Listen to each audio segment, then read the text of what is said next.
Now, I need you to follow because I got some talking points with Manchester City and maybe how their season went on about this season. And I think most of you can agree that it all starts with Guardiola, of course. And I'm not trying to blame Guardiola, but I just think that this season he hasn't been the same Pep Guardiola we all know.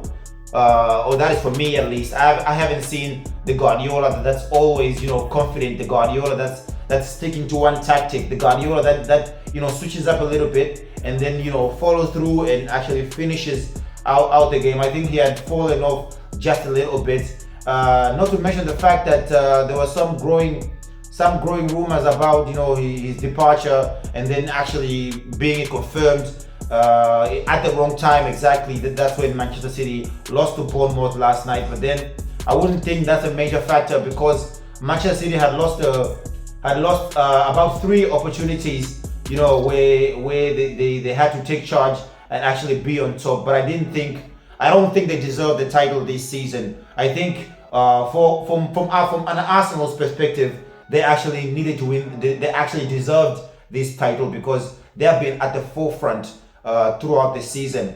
Manchester City got, I think, three chances where they needed to beat Manchester United and they failed to beat Manchester United. They got another chance when they lost to the same Bournemouth and they drew against Everton. It was a chance for them to pick up the pace, be on top, and actually win the league throughout the season. And that they've been doing that in the previous seasons, but this season it was a different scenario to become the table toppers and to lead the way all the way to this coming weekend. But they failed. They drew to Bournemouth, which meant that they didn't deserve this title. So if Manchester City fans will go on and on about them being title deservers, I don't think that's the way to go. I think Arsenal fully deserve this one.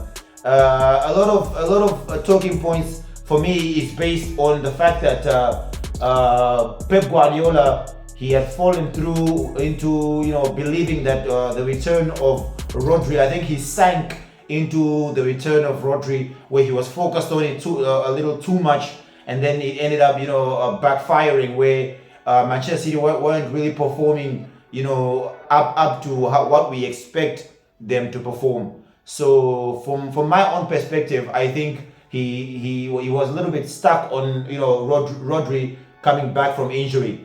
I also think that Man City had fallen into too many signings, trying to perfect the team so they can go all the way to win this title, which was not absolutely the best way to go about it because they had enough players who they can actually use or maybe try to fit them in the first 11. They already had Savinho. They went on to buy Antoine Semenyo. Don't get me wrong, it's not a wrong signing. It wasn't a wrong signing, but I believe Antoine Semenyo. I believe they added a little bit more players so they can try to perfect their team.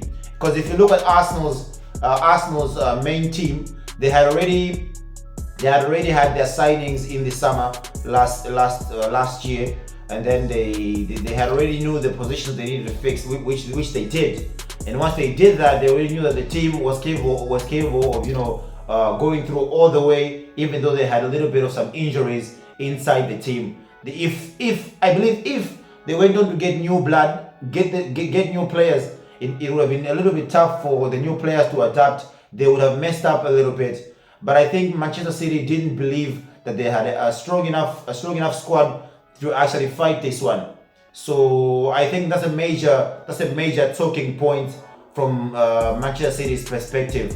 I also think that the news that was surrounding the fact that Pep Guardiola might not be constantly staying. Some players did not give ownership to the manager that they had, and they didn't actually get to feel the culture Pep Guardiola brings to the game, and it didn't sink in. That's why maybe Manchester City were a little bit falling off. You could see that they could win 6 matches in a row and then ending up with a random draw where they needed to win. they actually needed to win to go to the top and finish this one, but it wasn't truly meant to be. Now, to talk about Arsenal, honestly, I think there's not much to talk about Arsenal because we already know that they were very defensively solid. So in my own perspective, I would like to talk about 3 players that maybe stood out and had a little bit of an edge for Arsenal to actually win this one. Now the first one is Victor Gyökeres. Now I know most of you are going to criticize me on this one, but I think Victor Gyökeres had some games where he really commanded. He didn't really perform to the numbers that he usually produced. I mean, he was scoring 50-something goals at Sporting, and we were expecting to see that. But from a striker's perspective, scoring 14 goals and maybe assisting only 1 time is not bad for a striker. Some people even fail to reach 10 goals, and he managed to do that. So from a striker's perspective, he actually tried his best to contribute. There were some games that he was very crucial. Arsenal needed him to step up, and he did, scoring 2 goals, assisting sometime, and then actually converting some penalties. Even though there's a lot of critics that surrounds people who scores a lot of penalties, but for me, I think he deserves a little more credit and maybe some time to adapt in this Arsenal side. The next player, I think it's Gabriel Magalhaes, where you see that the defender was really defensively solid.